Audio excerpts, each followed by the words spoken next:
Hispanic world. Who did he see when he heard who was there? Now it seems that he should out of love. All right, everybody, welcome out to the Locker Room Guys Creepier Show. It is Tuesday. I'm sorry. There it was. There we go. Now we're on. And Dave's not there. Anyway, welcome out to the Locker Room Guys Creepier Show. It is Tuesday, February 27th, 2024. Jersey Johnny coming at you with me as always. It's none of them, Mr. Beer Samurai. Say hello, Mr. Samurai.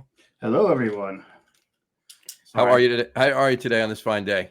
Doing okay. I was putting the Kahlua away. Sorry. You were putting the Kahlua away, and you're having what are you? Is that a White Russian? What was a White Russian? Scott is not on the show.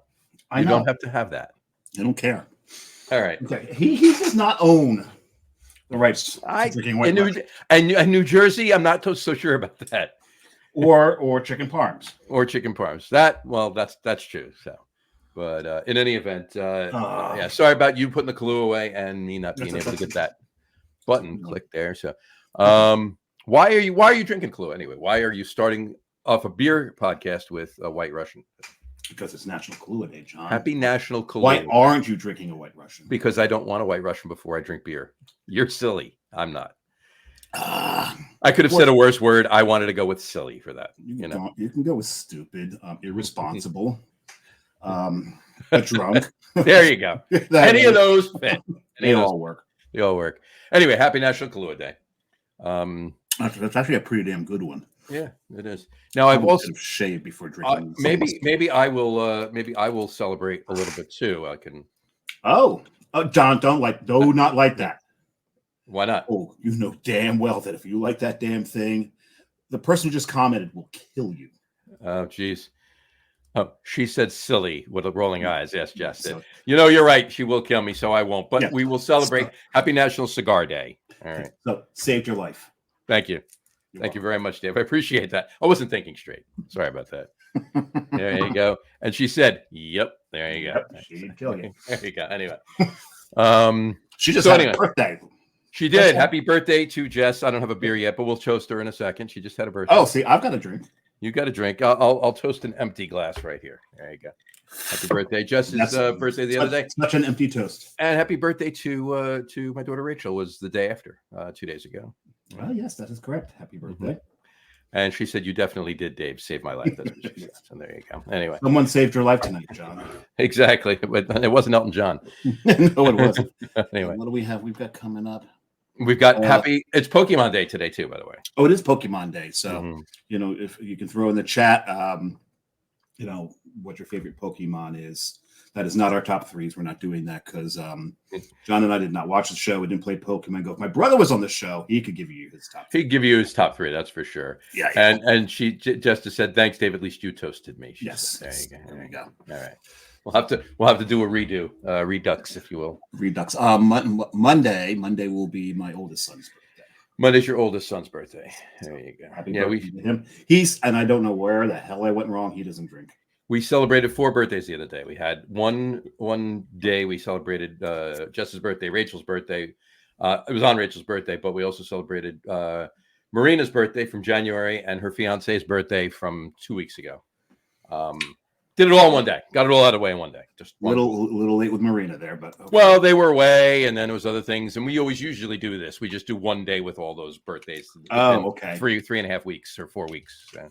I see. So, anyway. And we'll have to wait till November to celebrate Danny DeVito's birthday. And we got to wait till November to celebrate Danny DeVito's birthday. But she does every year, as you know. So there you go. All right. Anyway, enough about this. I'm thirsty. Are you thirsty? Not anymore. I've got to. All right. Well, I'm thirsty. Okay. I actually want a beer now because it's a White Russian. I probably put a little too much Kahlua in it because it's a little on the sweet side. Yep. So I need something to knock the sweetness out. Fair enough. I will drink some water though before I drink. Yeah, I think that's probably a smart idea. What I've been told that these beers are really, really good and that we're really, really going to enjoy them. So I want to make sure my palate's clean. I think you should do that. All right. Well, why don't we bring the guest on? The guest. And we can get to it. Please welcome to the show the the chief excitement officer from Worldwide Beer Fest, Kat Reyes. Kat, welcome to the show. Thank you, John. Hey. And who John Hall referred to as the hardest working woman in the beer industry. Hardest working woman in the beer industry currently right now. Yes. That's what John Hall said. John Hall said that. Yes. You don't look, you're working too hard right now. Good thing. Yes. She needed to take some time out of her busy schedule to come on our show. And we thank her for that very much. Appreciate that. And we also thank her for something else too. I appreciate the opportunity, guys. Thanks so much. Absolutely. Now we're super stoked to have you on the show. But we are going to crack our first beer, and we want to thank you for them. Yes, absolutely. There you go. Our first beers are. He's made a trip across the country. Yes, they did. I really got to do something with my lighting. Yeah, no, I think you're okay. So you pour yours. No, because when I do this, all you do is get glare off the can. That's true. Yeah, it's your mind. You go right up to it. It's like right there you go. But it's the problem is I'm front lit. I need the side light. So go ahead, Kat. Why don't you talk about the beer while we pour them? So well, first, can you guess how to pronounce that name? I would say it's Freem. You got it. It's Freem, yeah. The only reason I know that is I've been trying to learn German. So I know what the letter combinations, how they sound because of that.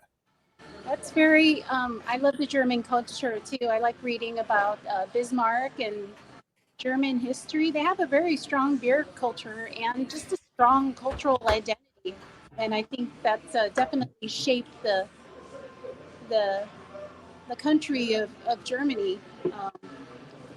That's for sure. That is pretty. Yeah. I opted for this glass.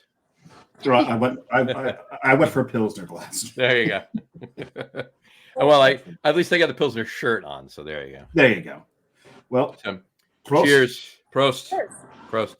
As you know, Pilsners are all the rage now. And we're loving that. We loved watching. And Dave and I couldn't be more happy about that. No, that's the best thing. Oh, wow. That is nice. That is very nice. Yeah. And is the Czech style Pilsner or German style Pilsner? I think it's more German style.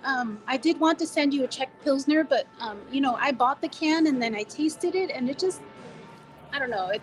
For whatever reason, I don't know if it's just because I'm in Washington State, but it just didn't taste quite as good as it did when I was in Oregon. So I was going to buy a buoy Czech Pilsner from Astoria for you. Nice. Nice. But this is an Oregon beer. They're from Hood River, Oregon. Hood River, yeah. I've had a bunch of Freem before, and in fact, I'm sitting on a smoked porter from Freem. That I got to have soon. I got to. Color me jealous. Color me jealous. What you got? I'm looking at the can. It says, "Prepare yourself for fresh scents of flowers and tart lemon zest with a touch of honey and a crisp, spicy finish." 100%. 100% exactly. I'm saying every single bit of that is spot on with this. But that floral sense is German. That floral sense is so what are they, like Northwest grown German hops, or they bring it in from Germany? You know what's really interesting is that I noticed that floral flavor in a lot of Pacific Northwest beers. Right. And I love it. And I honestly can't tell you what exactly that is, but that's something exciting to discover and explore. So you'd have to look at if you go to the Freem website, there's a page specifically for this beer, and it'll tell you the hops. Oh, nice. That'll give you all the tasting notes for it. Well, so we at one point we did have producers on the show that would do this for us.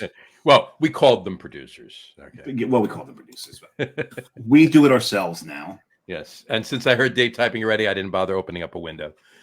No, it is there. The hops are Pearl, Sapphire, Tettnang, and Spalt Select. So we do have a couple directly from Germany in there. Mm-hmm. Mm-hmm. Nice, very nice. The tet, you can get that crispy spiciness with that. Cool. Yeah, I'm loving this. Is delicious. Thank you so much, Kat. This is fantastic. And it's Pilsner malts from where else? Fireman. Exactly. You can't beat Wireman. Nope. All right. So look, let's kick this off. We're about halfway through this first beer, you and I already. So yeah, because this is going down so easy. Very nicely. Did you take your obligatory picture, John? I took my obligatory picture. It's done already. We're all good. You talk. I'll take mine. Hey, you take yours. Kat, let's start off. We want to hear all about you. We want to hear all about the Worldwide Beer Fest. Want to ask you first Yes. what we ask everybody, and you've seen the show, so you know what we're asking. Yeah, you better be prepared for this. So you, what to your best of your recollection, what's the first craft beer you ever had? You know, I would have to say Mac and Jack's. Mac and Jacks. Mac and Jack's. Mac and Jacks. And that's a beer that's in Seattle. It's in every tap room. And I'm sure that there were some craft beers before that, but it's everywhere. Mac and Jack's doesn't get bottled. It doesn't get canned.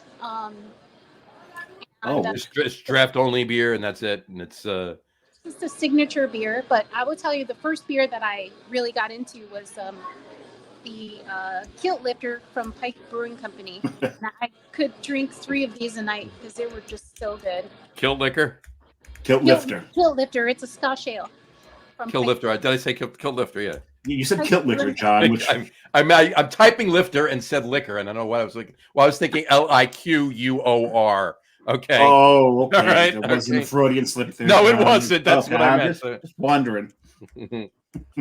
Kilt Lifter. You Kilt Lifter is worse than what I said. You just heard a different word than what I said. I don't know. If you're going around licking kilts. I wasn't, though. You're going to have the authorities called on you. Lifting it depends where you are. Yeah.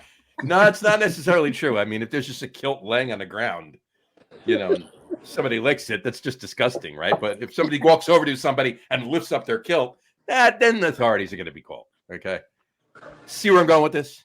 Yeah, I see where you're going with it. I don't think any of this is. No, I don't think it's appropriate. Anyway, Kilt Lifter from Pike Brewing. There we go. That's the first one you enjoyed en masse. Oh yes, yeah. It's very All right. Pike Brewing, that's located in the historic Pike Place Market. Sure. I'm sure you've heard about that's where they throw the fish and stuff. Oh yeah, where they throw the fish, but it's also, from what I hear, where you can get some of the best Asian food in this country. Mm-hmm. Oh yeah, I would say so. The really fresh seafood here. We're close to Alaska, so we get lots of fish here. It's very good. I have to be honest. I'm a bit remiss. I have yet to enjoy getting up to Seattle, and I need to definitely get up there. I got to get to Portland, and I need to get up to Seattle. I will be in Seattle in August. He will be in Seattle in August. So maybe I will as well, somewhere around there. Because at some point, we got to take a trip out, hop contract wise, out to the Yakima Valley. So it's just a hop, skip, and a jump up to Seattle from there. So if we're all the way out there, there's no reason to not get up to Seattle for a couple of days before we head back. But we'll make that work. Yeah. What was that? Where was that? That had to be over there. All right. That's in the restaurant. All right. I thought it was by you, and I was like, where did that come from? No, I thought it was anyway. All right. This 2 weeks in a row, you blame me on noise, and it's not me. That's true. That is very true. It's usually I'm making noises like this. It's usually you're doing that. Exactly. I'm doing something like that. Kat, what was the first craft brewery, or just brewery in general, that you ever visited? That's a good question. Back in the day, let's see. I lived in Seattle for 12 years. Definitely went to Elysian. I remember that. Okay. All right. Would say the Jolly Roger Tap Room. Okay. Like a pirate themed brewery in Ballard. Sure. Still open. Ooh, that must was it September? Oh God, I forgot the date jumps. It's September 19th is International Tropical Pirate Day. That should be a great place to be on that day. Yeah, that'd be great actually. And you wear that shirt when you go, John. I will definitely wear this shirt, yes. Pilsner Pirates. There you go. This is a brewery in Philadelphia, Kat. Named Human Robot. Human Robot, and they do they do a ton of lagers, and they do them so well. And they have 2 shirts. One of them is they're both baseball themed. One of them is for the Phillies, and why they do one for the Pirates is beyond me. One of the owners must be a Pittsburgh Pirates fan, because usually Philly doesn't like Pittsburgh when it comes to sports. So or anything outside Philly. Or anything outside Philly, right? So, but anyway, so. Well, Pirates are fun. Pirates are fun. They are. Oh, yeah. Very true. Very true. All right. So let's talk about you and Worldwide Beer Fest. Let's start with you first. When did you first get into, other than drinking, right? When did you first get into brewing or any aspect of the craft beer industry? What first brought you into that? What made you say, I got to do this? I want to do this. I'm interested. Well, I was a freelance graphic designer, and I was living in Seattle, and there's so much good beer everywhere. So Sure. even your average person enjoys beer. You look in your average person's fridge and you'll see growlers and fancy craft beers. Like, everyone drinks craft beer here, and it's everywhere. And there was a place called Chuck's Hop Shop, and every weekend they would have two different food trucks. So one in the morning, one in the afternoon. Mm-hmm. And I was living like 2 blocks away from there. So they had a bunch of taps, 2 different food trucks. And I just thought, this is so cool. And they just legalized cannabis. So I just felt like those 3 things, the street food and the craft beer and the legal cannabis, I was like, I want to work in these industries. So I started my business and I targeted those industries. And so I did that for 10 years. But my very first paying beer job, I was actually beer police for Seattle International Beer Fest. So I got paid to supervise volunteers, and that was really fun. Beer police. police. Never heard that before. Yeah. I kind of, part of me likes that. Part of me, It makes me want to hide. yeah, I'm like, but I like that beer police. I like that. And that was for which beer fest? The Seattle International Beer Fest. Seattle International Beer Fest. That same group does Portland International Beer Fest. Okay. And Stands to reason. But that's now what's so, on the East Coast, we do know that there's some great liquid out in the Pacific Northwest, and in Seattle. But the other impression that we have of Seattle is the coffee junkies. So is craft beer or coffee more popular, or does one just go hand in hand because you need the coffee after a night of craft beer? Well, there are, I think people here there are a lot of foodies too. So it all is just, people that drink craft beer, they want good coffee. They're going to eat from the food trucks. They're going to be eating at those little local restaurants. So people just are expecting a really high level of quality when it comes to everything. Food, coffee, beer. So when you have so many breweries, and I think a big part of that is the fact that we grow so many hops here, so much wheat. We're like Oregon, both Oregon and Washington. There's a lot of hop growing going on, a lot of wheat growing, and so we have access to wonderful water. We have very clean water. The Bull Run watershed feeds Portland. So it's a very pristine watershed that supplies the water to Portland, where a lot of beer is made. With great water, access to fresh hops, and the malts are right there. So I just think those things together make for this high quality beer. And there's just so many people here that enjoy beer and make beer. It's just a crazy concentration of beer all the way from Seattle, Tacoma, Portland, Corvallis, Salem, all the way down the West Coast. There's just amazing breweries. There are. Yeah, all the way from Seattle all the way down to San Diego. There's just amazing beer. But it's crazy. You're cracking your second there, sir, and you just went off camera. What was that about? And now he's gone. We're having this is a night of technical difficulties, that's for sure. So I'm sure he'll be back in a moment. He'll pop back up. But in any event, he'll probably pour it and then come back on. Yeah. No, like you were saying, though, absolutely 100%. The beer in Seattle and in Washington and Oregon, for that matter, is just second to none. It's just amazing beer. And are you back yet, there, sir? Can you hear me? I can hear you. Where are you? I am right about here. There you go. You know what happens every time that I touch that cable, everything blows out. I don't know what it is. I don't know why it's so damn sensitive.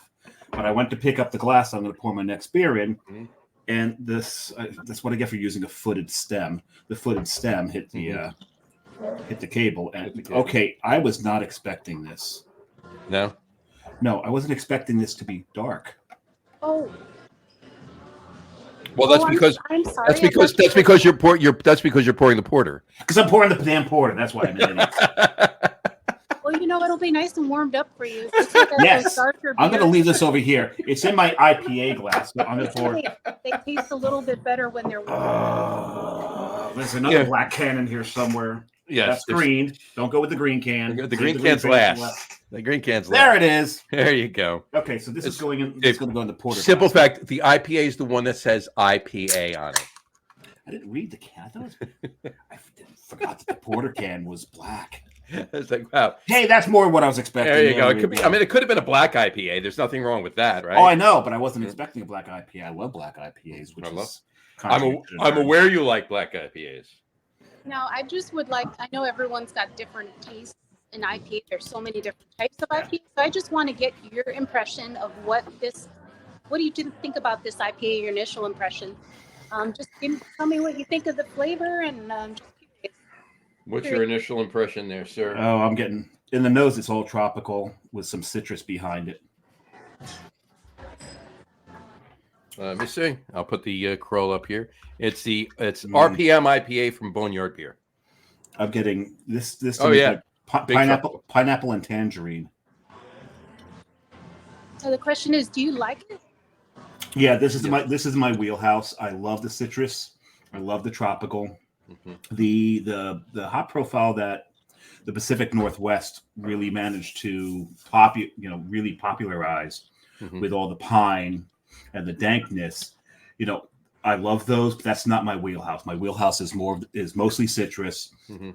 and then throw the tropical in there, and I'm very happy. I got to concur with him, and he knows that. But I have my moments where I want dank. I have my moments where I want a bunch of pine. And oddly enough, that's usually in a darker beer with spruce tips. But Yes. But in any event, yeah, this is fantastic. This That's is really very, very very well good. brewed. But I mean, Boneyard makes great beer, but this is fantastic though. This one. I I'm love really it. liking this. The tropical, the citrus and the tropical notes, Mhm. and it's the citrus and the tropical notes. And you say that today, the first thing you say IPA, citrus and tropical notes, the first thing somebody thinks of is a New England IPA. Yes. Not a New England IPA. That's a great and you're point getting there. this, yeah. So this is we could have said that years ago before the New England IPA too, but people have just been brainwashed at this point. Especially the newer drinkers that have basically just come up on New England IPAs, right? To think that there's another style of beer, even though it's in the same category, that will give you these flavors without all of that wheat and all that, flaked oats and all of the, all that heavier body and that Yeah. juiciness, right? It's an IPA. It's just, this is Even though it's not pine or dank, it's still a West Coast IPA. Yep. Right. Yep. But the thing is, we do owe a debt of gratitude to the New England IPA because it became so prevalent Mhm. and tired everybody out so badly. That's why we're seeing the lager revolution. 100%. 100%. And people are rebelling against it, and I'm loving it. We, But this, and the other thing I do love is the turn back to West Coast IPAs. We're seeing more West Coast IPAs on the East Coast now. Mhm. People are remembering, hey, remember that day when IPAs were bitter right. and you could taste the hops? Remember Mhm. those days? And Mhm. people are getting back to it, and I'm loving both these retro movements. Yeah, I love it. I've told the story. I won't go through the whole entire story, but just abridging it for you, Kat. Mm. I actually stood at a bar in a brewery once, and a younger drinker was up at the bar, and the beer tender said, "What kind of styles do you like?" He says, I love IPAs." He says, "All right, I got a few here. Let me give you a sample of one." Gives him a sample of the first one, which is their flagship West Coast. He almost does a spit take. The kid and says, "This is so bitter. It's nothing but bitterness. What did you give me?" He says, "I thought you liked IPAs. You said you loved IPAs." He says, "No, he doesn't like IPAs. He loves orange juice. Is what he loves." So, anyway, but this is terrific. Well, that's like the people that go to Starbucks and get a mochato, or something, mochaccino or something like that. It's like, you don't like coffee. You don't like coffee. You like exactly. Coffee flavored chocolate milk. Yeah. All right. So you're working in the industry now. Your first paying job, you said, was beer police at the Seattle International Beer Fest. Yeah. And where did you go from there? So you had that gig, and then I continued. Well, I started Trace Creative, so I started doing branding and web development for breweries and food trucks and cannabis. very nice, very nice. That's something you have in common with John. Mm-hmm. Yes, we do. That's fantastic. Yeah, I actually saw that on your page too. The creative. Where is it? Yeah, and I love Boneyard RPM. It's so clean. It doesn't leave anything. It just cleans right up. It's drinkable. It's like makes you want more, and it's just one of my favorite IPAs. There's lots of good IPAs in the Northwest, but that will always be one of my favorites, and that's in Bend, Oregon. Bend, right? I'm sure you've heard of that town. Mm-hmm. Yeah. That's where Ten Barrel is from, and Crux is there. Sure. What you got? Yeah, I was just looking at that. Creative director, and you said Trace Creative, but you spell it TR3S. So love it. So it's three. Obviously, it's three breweries, beer, food, and cannabis. Yeah, that's right. That's awesome. That's awesome. I love that. That's great. Nice. Well, so you got that going, and so you're now. So I guess you're at that point. You started and you do a bunch of work. Any standout work that you did for any standout breweries that you did work for that you were happier or more like, look, I'm in creative too, so I get it. Like there's some projects you're with that you just wind up being married to, and others are just part of the job, right? Mm-hmm. So anything that you were like really, really like psyched about doing and like just fell in love with the work you were doing with it? Well, I'm pretty excited to have done the websites for the three pubs, and one of those includes one of the oldest prohibition pubs in Seattle. So Robert Brenlin, he's an old school pub owner. So he's owned the Latona pub since, he opened in 1995, but that pub has been there since 1939. Oh, wow. And so he owns that, the Hop Vine, and also the Fiddler's Inn. The Fiddler's Inn is the one that's been there since 1939. But that he's owned. But it's nice to do a project like that, to work with someone that everyone knows. And I'll be honest with you, I didn't. It's not that lucrative doing branding and stuff for breweries. So many going on. Really? You don't say.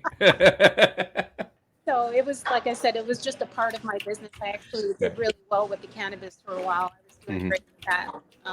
And I've even done some work in, they legalized psilocybin in Oregon. So I've been doing that as well. And I think that's a fun thing to enjoy as well. Yeah, that's awesome. That's awesome. All right, so you're going along with this. Let's talk about Worldwide Beer Fest. All right, when did that kick off? When did you what brainstorm was that? What started that out? That was the pandemic. The festivals has always been a big part of my career. If there was I remember one year I volunteered for like 12 festivals.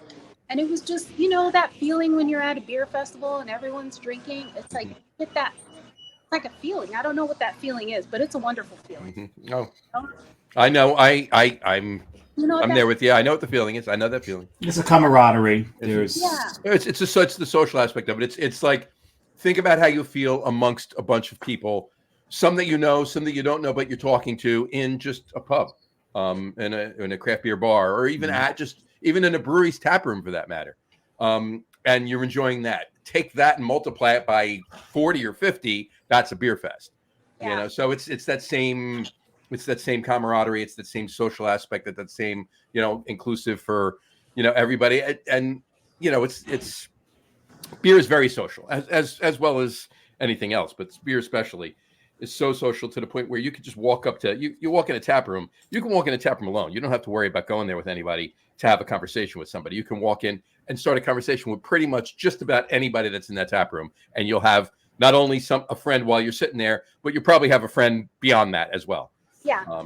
and that's what it's all about. So that's the feeling you're talking about, and it's amazing. I love that. Yeah, and the pandemic took that away, and so Slightly, yeah. like one of the biggest ones in Oregon was the Oregon Brewers Fest, and people would come from all over the world for that. It was huge, and it's gone forever. Oh, that's a shame. That's a shame. First they canceled it, and that's happening left and right. The breweries are going, and I was like, what are we going to do? But now we have streaming, so I thought, well, maybe we can do some virtual events. And I saw some, it was just an idea for like the first year and a half. I was just watching what people were doing. But then, I did the name was in my head. I saw the domain was available. So I grabbed that in 2021 and then made the Facebook page in 2022, started talking to some people. A friend of mine, his initial advice was he's like, why would I go to an online beer festival? The whole reason is I go there for my friends. So then I thought, okay, well, we need to have an in-person element. So now we're doing hybrid events. That's where you have a live event and then you broadcast it. Mm-hmm. You like so That's awesome. That's what we want to pioneer. And so we've just found that brewers are burned out. And so we're just teaching them how to do what you're doing. Just stream and use that 5G technology. Mm-hmm. Reach an audience that you're not going to reach. They're not coming into your tap room anymore, right? So anything you can do to reach an audience, to connect with people, and now you can monetize content. I got my first payout from Facebook finally. One of these days, I'm gonna have to talk to you and find out how you did that. Yeah, how's that happen? You have to verify your account and do a couple other things. You can make money on any platform, even Amazon. You can be an Amazon influencer, make 10 grand a month making affiliate videos. Right. That might be more lucrative for some breweries than Facebook. Yeah, right. Exactly. So yeah, I just want people to. So that's where the project started. Was the pandemic. That's awesome. But that's important. The streaming aspect of it. I know during the pandemic, streaming. John, myself, and a few others, we would have our Zoom drink-alongs where we get together. Especially early on. They continued throughout it, but especially early on. We'd start at around 7 at night and finish around 7 in the morning. Yeah, that's about right. Since we weren't doing anything. Well, what happened is like one big large one, and then that'd be over, and then someone else would restart it with a smaller group.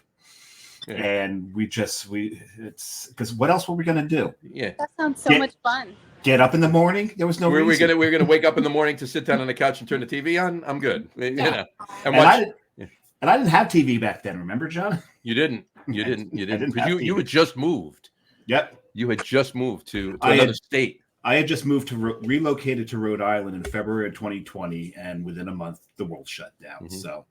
So those things, these streaming events that we held, and even some of the ones we attended, like EBS went, streaming, Extreme Beer Fest. Mm-hmm. Unfortunately, the first one, John was sick as a damn dog and couldn't join the rest. Spent my money on the box and couldn't be there. Yeah, I could have sat there, but you wouldn't have enjoyed watching me sit there.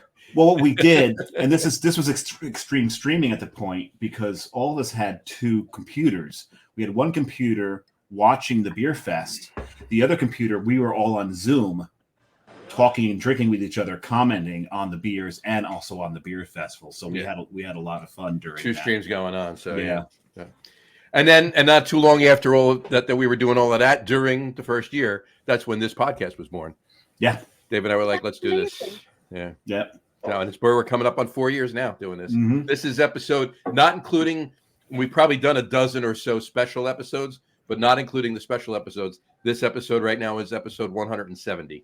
Wow. Congratulations. Yeah. Well, we've been at it for a little while. It doesn't seem that long though, does it? I think it doesn't seem that long. We're looking at September, I think late August, early September will be our 200th episode. Yeah. So should be fun. So anyway, so back to the Worldwide Beer Fest. Yes. So what what are some aspects of it? I did see the other day that you did an interview with Marcus Baskerville. Yes. So I watched that. That was fantastic. But actually, I actually was fortunate enough to meet Marcus at last year's CBC. So we were talking for a little bit there. Hadn't ever had the pleasure of meeting him before that, but that was a cool, one beer, 15-minute conversation at the Malt Europe booth in Nashville last year. So, but yeah, so you had him on, so that was a fantastic interview. But yeah, talk about some of the other stuff you do, like that interview and some other things. Go ahead. Yeah, so the we're still, like I said, adoption and technology takes some time, and so we're really taking it slow when it comes to these events. So what the interviews are a way for me to kind of engage with the community and kind of put out content on a semi-regular basis. And not to mention, part of the reason we're doing this is there's a whole generation of beer people that are aging out, right? So, what are you trying to say? It's like this dropping dead from liver disease. Yeah.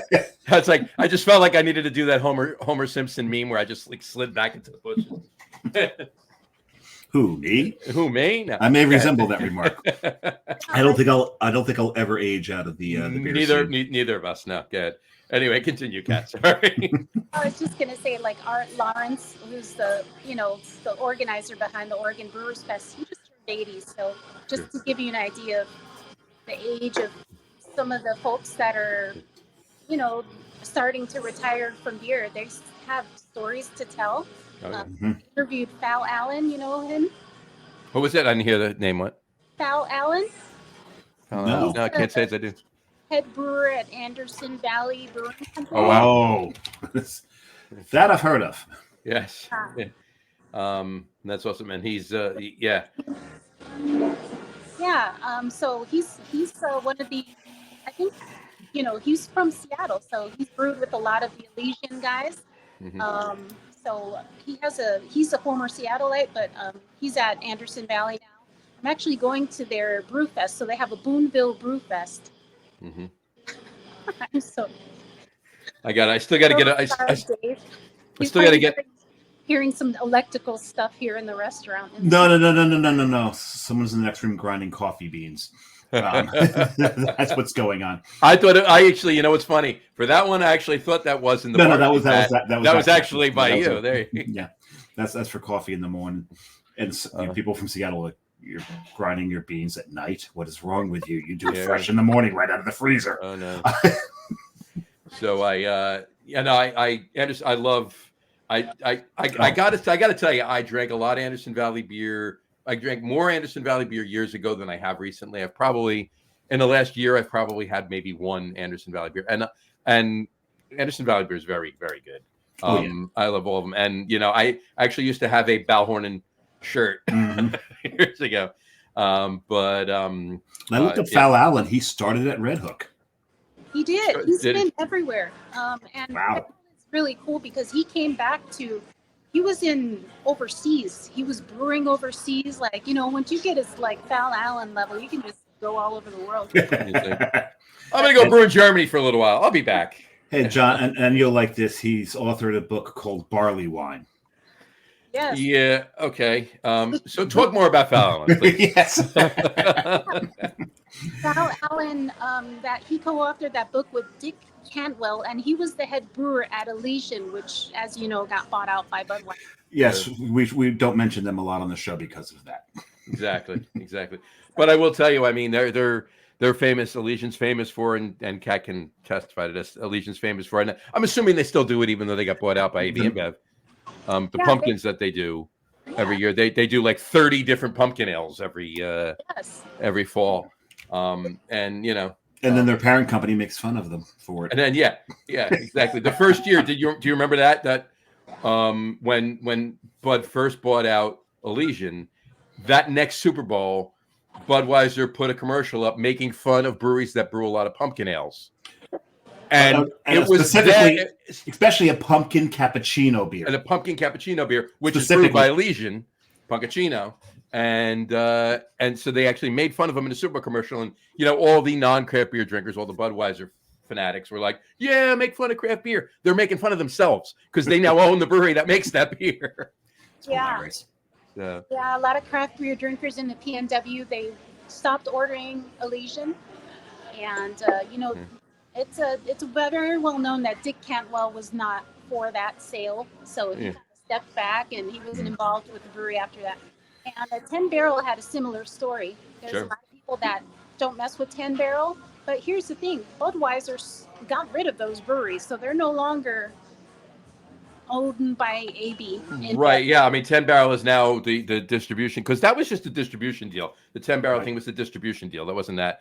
But Budweiser got rid of a lot of those, and we had the story last summer that Tilray out of Ontario now Yeah. owns those brands, including Blue Point out in Long Island. But they're so it's not under AB InBev's thumb anymore, if you will. But I thought Elysian was still. Elysian, owned by- I think Elysian They're still is. Though. They still are. Elysian was part of that. I didn't think it was part of that whole thing. No, they're still part of AB InBev. They're still part of AB InBev, yeah. But yeah, 10 Barrel's gone from that. Blue Point, a lot of brands. So that's good for them, right? So people that were fans now can come back a little bit because, But I can drink a toasted lager again. There you go. And it'll probably even better. Toasted Lager was a great beer years ago. It was. I hope they didn't destroy it.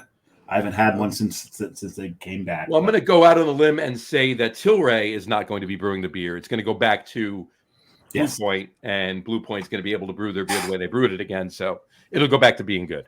Yes. Or at least better than it was when Bud was brewing it.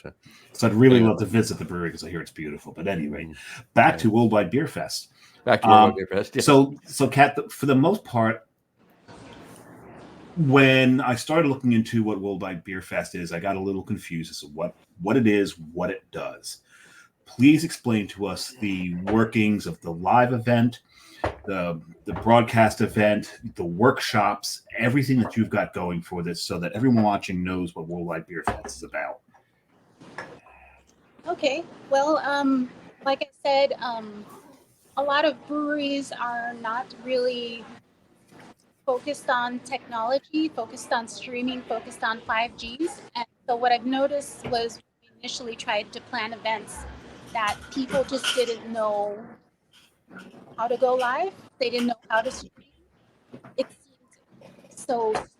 so different to them that even though it's very simple to do, it was just like, I don't have the space or energy for this. It's too much, right? So part of the reason we're doing the free workshops is to show people how simple it is to stream. How simple it is to stream. So that's been important to do, to make them free, make them accessible, because breweries don't have any money either. So we've been doing Craft Tech Talks. It's just like a free Zoom seminar that you register for. We will be doing those again in a few months. And as far as our live events, what we're planning is an upcoming event on National Beer Day. It'll be live streamed. And it's basically going to consist of content. So we find that it's easier for the breweries to give us the content rather than making them live stream. You give us your video, we'll live stream it for you, and that way you can be a part of the event. So we are having a content creation contest. And so we are a competition for breweries. You can win cash prizes, and your video will get streamed on National Beer Day, April 7th, 2024. And that'll have a live component, but that also will be live streamed, and there'll be a few breweries in Seattle that will be streaming the event in their venue. Nice. Very nice. That's very nice. Yeah. That's I like pretty that. much what we have going on. We do a blog, and we've started working with the National Black Brewers Association because we feel like a lot of those brewers are very active. They really are, and they want change, right? Mm-hmm. Yep. And so we just feel like that's a wonderful community to align ourselves with. And that was part and parcel of what your talk with Marcus Baskerville the other day, because he was just installed as the president of the MB2A, right? That's right. Yeah. They're actually they're going to be making they're doing the closing keynote at the California Craft Brewers Association next month. hmm And so I'm kind of might want to go to that, but I've kind of committed to steward the Best of Craft Beer Awards in Bend, Oregon next month. So I might just skip that or skip the California Craft Brewers Awards and go to CBC. I've applied as media at CBC. So they've accepted us. So we'd like to cover that. And so we hope to see you there if you're going this year. We're John is. I thought yeah. you were. Yeah. I was gonna say Dave's not going. No. Yeah. So that you're aware, John and I do the podcast together, but I'm not involved in the brewery that John owns. There you go. Other than drinking the stuff. Other than drinking the beer. Talking about the stuff and putting his decals all across the world. Yes. The case may be. Which some of them will be going out to Germany and Czechia next in April. Well, one of his decals and one of my decals is up at Temple Bar in Dublin, and that's so far probably the coolest place our decals are. Right now, absolutely. Until someone puts their decal over ours. Over ours, yeah, which will happen eventually. It will happen eventually. So, anyway, so we'll talk about that. That's awesome. But the that's awesome with everything you're doing. We want to actually be, whatever we can do. We'll as for whatever that means, right? We'll anything you post, we'll share on any events that are coming up and everything. We'll share them on the Facebook page and Instagram and X and everywhere else too. So yeah, just let me know let me know whenever there's something you need shared or you'd like shared or whatever, and we'll just take care of it straight away. Thank you so much. Just to get the word out, absolutely, because we both love everything that everything we've seen that you're doing so far. So anything that promotes things. Say again. What are you drinking now? I was going to say the exact same thing. It looks like, because I poured mine and I know he's on his. So, well, I poured that earlier, as we all know. Yours warmed up, mine a little bit. Mine's at a really good temperature. Actually, probably the perfect temperature for this. I'm getting some great. There's coffee notes. There's a little bit of a cola note to it, but it's mostly coffee. There's milk chocolate. That's smooth. This is really smooth, and I like the body of this. I find that a lot of times porters come out a little too thin, or sometimes they've made the porter too thick that it almost approaches, an imperial stout body. This is like the perfect body for a porter. Mm-hmm. I'm actually I'm getting that cola note too, but I'm actually breaking that in half. It's almost like the way the roast, the mild roast is playing with the chocolate. Yeah, it's giving me that flavor. So it's nice. It's really tasty. But I like light bodied. What is it? 6.4%. It's nice. And that coffee note is hitting right at the upper up top of the palate, right there. Yep. I feel like you guys would have enjoyed that. I think the dry Irish stout is just a little lighter, but I'm sure you'll still enjoy it. It's very robust. So even if you have it after this beer, it's just a little bit lighter, but it's just very satisfying and robust. I watched what you sent me last night. You sent me the info on Mossy Rock. That's a new beer for Culshan? It's new to me. I haven't really seen it. The way it was portrayed, maybe just new. Like now, like it's their seasonal, so it's new, and it was new last year, and it was new the year before at the same time, But one way or the other, the way I read it, it looked like it was a new beer. Mm-hmm. There's one way to find out how many check-ins on Untappd. There you go. Really. I'm going to say it's a new beer. There's only 311 check-ins total. So I'm going to say it is a new beer. Yeah.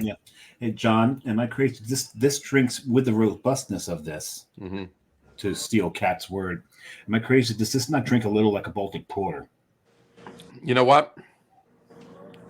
Yeah, I could see that. You might say that. It for me, a Baltic Porter would have to be a little bit more, a little boozier, a little boozier, a little bit thicker in the mouthfeel, but not much. Not much. It's in the direction of that. The flavors are. Yeah, it's the flavors are there. Yeah. Yeah. So Georgetown, there's a kind of industrial area south of downtown. So there's a Rainier Beer moved into the old Starbucks headquarters. Okay. And then Where's the new Starbucks headquarters? kind of still in the same area, just in a newer building. But Rainier kind of took over that old-fashioned building. They put a big R on there. Right. And Georgetown is it's just a wonderful craft. It is the kind of current, like, the craft beer hero in Seattle. Their beers are everywhere. Everyone loves them. Lucille IPA, Manny's Pale Ale, Bodhisattva. You can find Bodhisattva IPA on. Won't you take me by the hand? One of my favorite songs, but anyway. Oh yeah. And of course, there's a bar called the 9 Pound Hammer in Georgetown. It's kind of like a gritty, gritty bar with people that wear black. Yeah. Right. 9 Pound Hammer. And so I don't know anybody who wears black all the time. No, yeah, you don't know anybody that was black all the time. So yeah, they made that beer kind of as a homage to the 9 Pound, and I just they're such an iconic Seattle brewery. I had to include them in the lineup. That's awesome. That's awesome. I love it. I'll be honest, this is the first Georgetown Brewing beer that I've ever had. Same. So, yeah. So They make amazing IPAs. You'll just utterly crushable. It's all great. that's really good. I'm enjoying it very much. Excellent. Yeah. I am. And Are then- you? No, I was just going to say, you mentioned the Starbucks headquarters. I was just going to think about that old joke that I forget what comedian made it. He said, due to the lack of available real estate in the greater Los Angeles area, Starbucks had to open their new location inside an existing Starbucks. That was Lewis Black. Was it Lewis Black? It was Lewis Black. Yeah. Yeah, he picks on Starbucks a lot. He said he walked out of a Starbucks once and he looked across the street. What did he see? Another Starbucks. Another Starbucks. Forgive the impression. That's as best as I can do. That's as best you can do. Yeah. But hey, you know what? I guarantee you, if that's true, both Starbucks were equally as busy as each other. Yeah, this is true. Yeah. Anyway, yeah, they struck gold with that, so to speak. So Yes. coffee's big. We have a local roastery that we work with right around the corner over here, in our coffee porter, which is coming to you. And yeah, it's a great blend, and it's we'll actually be having that coffee at the brewery as well. So it's a coffee that's in our porter Because you're allowed to. Because we're now allowed to. Don't get us started in New Jersey. It's all good. That's fine. Yeah, it's good. Anyway, Hopefully, all of the the changing legislation with regards to beer comes your way too. it started. It began last year, and it's continuing. It actually, what they started last June actually got finalized last month finally. But yeah, it's on its way. It's about time. It's a lot of the laws in New Jersey. We won't get into that, but a lot of laws in New Jersey literally date back to 1933. Mm-hmm. So, and there's other areas of the country that some of them are the same, but Yeah. nothing as silly as some of the things that were here. But be that as it may, cool. So what beyond April 7th? What other things you have in mind of doing, in the future, later this year, next year, so forth and so on, with Worldwide Beer Fest? I think I definitely want to do something for International Beer Day, which is in August. Yes, it is. And then in October, there is actually a Black Brewers Day. So hoping to engage with some of those members of the MB2A and do something with them in October. Very nice. It'll be Very the cool. first time anyone's done anything. In fact, no one's celebrated National Beer Days. Some guys were doing something, but they're not doing anything anymore. Oh no! So I just decided to go for it, and people are excited. It's something. It's an American event, it's a distinctly American thing. It's just a day no one's celebrating. It's like why don't we celebrate National Beer Day? Oh, we celebrate it by drinking beer. Not like that's different than any other day. Not like that's but different than any other day. Yeah, no. We just drink more beer on National Beer Day. Exactly. Yeah, absolutely. Just make it a party, It's, Exactly. I think that Like we need an excuse. Exactly. like the festivals are gone. Like let's make another one, right? We need something to fill in all the. Now, speaking of that, you said there's a live element to your event. Yes. Right. Explain that. Where does it happen? Well, it's going to take place at a Pacific Northwest brewery. We're still finalizing the primary location for that. Okay. And it is the first year. It's been, like I said, it's been a challenge with, the original thing that made me want to move forward was a grant that I had applied for, which allowed my company, my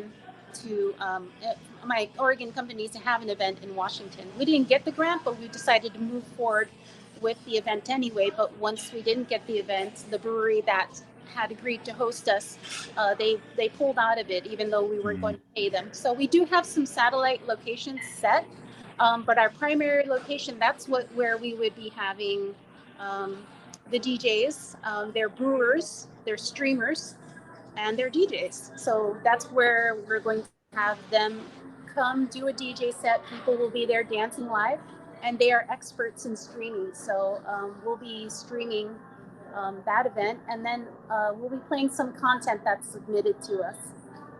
And part of the reason it's, I don't think the first year is going to be obviously what it could be, but it's important for us to do it anyway, because we want to show people that, if things don't go wrong, don't just cancel the event. Try to make it happen. Right. Try to use technology. Do what you can, right? Absolutely. Give people something to look forward to, and keep at it, and it will get better. And so, well, you got to in order to get to here, you got to start here, and right. The journey of 1,000 miles starts with a single step. Or a single step, yeah, exactly. That's Confucius. But everything grows. I mean, look at one of the best known beer events in the country, Hunahpu. Hunahpu started in the parking lot of Cigar City. Mm-hmm. It then moved on to a park along the river. It now takes over the parking lot of the Tampa Bay Buccaneers Stadium. Yeah. So these things, you start small. If you do it well, and I have a feeling you're going to do it well, they will grow. They will get bigger, and it'll be amazing. And then and within 2 or 3 years, it'll be where you envision it to get to, and it'll get better from there. Yeah, and not just that. You know how the beer world is. If one person does something, everybody else wants to do it. Of course, she's not wrong. She's not wrong at all. Not at all. And I feel bad that and obviously no names because we're all in the same industry. But I feel bad that the brewery that was going to do it bailed. That's a shame. And hopefully they make amends and do next year's. Oh, no, it's no hard feelings. This is. We're cool with it. We just we do see an opportunity when the door closes, that is an opportunity to innovate. And that's how you figure things out. 100%. That's another saying: when one door closes, another one opens. It's true. Yeah. This is true. I've never experienced that in my life. Usually, when the door closes, I'm just standing there staring at the thing, waiting for somebody to open it for you. Hello. Knock, knock, knock. I would love to come back on, after April and just tell you about what we have going next. And well, we have a show on April 6th. Yeah. So we'll definitely talk about, anybody that's going to, tell everybody to tune in the next day. Yeah, absolutely. For that. And then actually we'll get you on again after that to recap what you did too. That's my brother's birthday. That's your brother's birthday. Yeah, it is. Yeah. Exactly. We still got a beer to go. Still got a beer to go. I got to say one thing too. You're talking about having, with the NB2A. We've actually had Anthony Jennings. He's from Minneapolis. Matt and I met him up at CBC in 2022. We've had him on the show before. He has a podcast, the Black Brewers Podcast, and it's out of Minneapolis, and he'll be at CBC in Vegas too. So I'll get us all together. That sounds great. Yeah, absolutely. So that'll be good. He's a good guy. He's a really good guy. He works with at least he did. I haven't talked to him in a little while. I'm assuming he's still there, but he was working with Arbiter Brewing, and talk about, and I give a quick story, and this just goes part and parcel of what we're talking about here and what even this industry is all about, right? Matt and I were there. It was the first day we got to town. We actually went to dinner with John Hall, right? Had some barbecue. And then Matt and I went over to another brewery, which will remain nameless. and we went to, there's 2 tap rooms. We chose the one tap room to go walk into, and we walked in there about 15 minutes before closing. We figured we were going to have, one and done, maybe get a flight, whatever. But it's CBC. Maybe they were staying open a little later, right? There's 15. They're closing at 9. It's 8:45. We walk in, and the bartender says, "Sorry, guys, already cleaned the taps. Can't pour you anything." Like, it's the first day of CBC. What are you talking? It turns out we should have went to the other tap room for the brewery. That guy just wanted to get out of there. I'm sure it doesn't even work for the brewery anymore. But in any event, it was a good thing that happened, because we got another Uber and we went over to Arbeiter Brewing, and they were closing at 10. We walked in at 20 after 9. We walked out of there at midnight. Oh, wow. Okay. And Anthony just sat with us. He's like, "Taste this, guys, here, we got to have this. Let's talk about that." So we were there. We went back again after that. We had him on the podcast. It was a good thing that happened. So everything happens for a reason, right? Yeah, definitely. Yes. And that's what I'm talking about, is that staying optimistic. Part of that resilience is emotional resilience, and saying, "Hey, you know what? Shit happens. Let's figure it out. Don't just cancel the damn thing." Exactly. So anyway, you pouring beer 4 there? That's past tense. I have poured. All right. Look at that. She is holding a Pike Brewing, what you call it, coaster right there. Yeah, you're holding a Pike Brewing coaster? Hey guys, I'm so sorry, but I really need to get going. Yes, that is Pike. It is Pike Brewing. Pike Brewing, yeah. Okay. Well, before you go though, because we'll pour out the beer. Jave and I can finish the show up, no worries. Okay. But let's do our top 3s. Okay. Do you want to? I will let you go first. Of course, we're going to let her go first, folks. Before we even announce what beer that is, Dave and I will drink the fourth beer on our own here. But which we call it the top 3 list tonight is top 3 favorite Oregon breweries. We're going. We picked Oregon because that's what we decided to pick, right? So it's it's up there. It's one of the 2 Pacific Northwest states. So top 3 favorite Oregon breweries. Kat, take us away. Give us your top 3, please. I'm gonna have to say I love Monkless, Belgian style, Bend, Oregon. Monkless. Belgian. I love that. I love that name for a Belgian brewery. That's great. Yeah, exactly. We have no monks, but we're doing. We have no monks, but we're doing beer. Yeah. And they're in Bend. Yeah, nice. Yep. Nice. My number 2 is I really like Benedictine Brewing. It's brewed by monks. Really? Brewed by monks. I didn't know there were monks in Oregon. There are monks in Oregon. And there are Benedictine monks. Well, there were monks in Massachusetts when they don't brew anymore. Spencer was open. Yeah, exactly. And I just love the vibe. There's a hop field right across the street. It's out in the country, and Mount Angel is a little tiny town, and they have huge German celebrations. But the whole town is Bavarian. Nice. Oh, that's cool. I just love Belgian style beers. When I started getting tired of IPAs, I did it that way. Still love well done Belgians. Nice. Yeah, as do we. Does my does my partner in the brewery too. Yeah, more so Matt. Yeah, more so Matt. Yeah. And is Monkless your number 1 or your number 3? I would say number 1. That's your number 1. Okay, so what's your number 3? Number 3, I'm gonna have to say, Frame and Hood Gotcha. River. There you go. Although a big up and comer that I think is going to just down the road from Frame is Ferment. Ferment, yeah. They're the newcomers on the scene, blowing things out of the water there in Hood River. Nice. So if you do go to Hood River and you going to Frame, just go right down the road, go to Ferment, and you'll definitely enjoy that. Nice. Alrighty. All right. I'm so sorry to have to go. It's my friend's birthday today. Oh, And they're with me today. And they're what? They're with me. And they're with you. Are they sitting right next to you? Are they sitting with you the whole time? Bring them They over. could have bring them on the show. They could have come on the show. I want to go. He Hey, wants guys. Happy birthday. Happy Thank birthday. you so much. And we're going to roll because we got places to go and things to do. I want to know And- what's the and next things place to you're going to drink. go to. Though. I got to know that. What's the first? But you What's know the next what? place you're he going to? wants to know where we're going next. What's the We're next gonna place you're actually going? go to Casa Durango and Casa. have some Pacifico And some Modelo.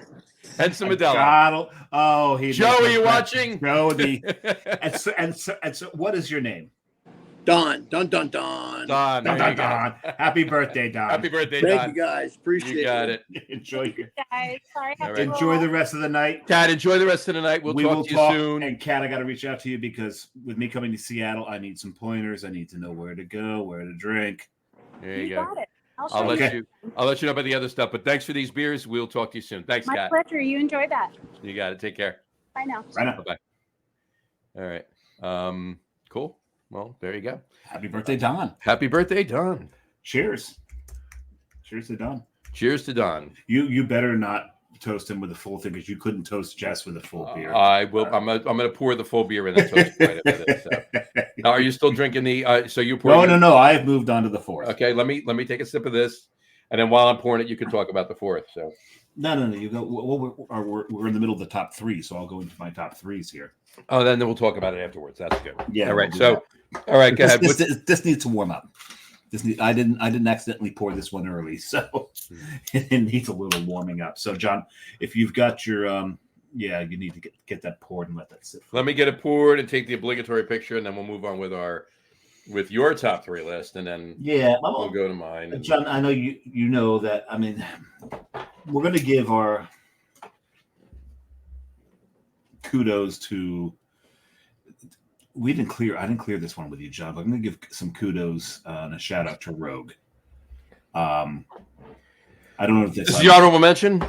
It's an honorable mention. Right. It's actually it's a shout out to them only because this is an OG. This is an OG. No one was doing what Rogue was doing when Rogue was doing it.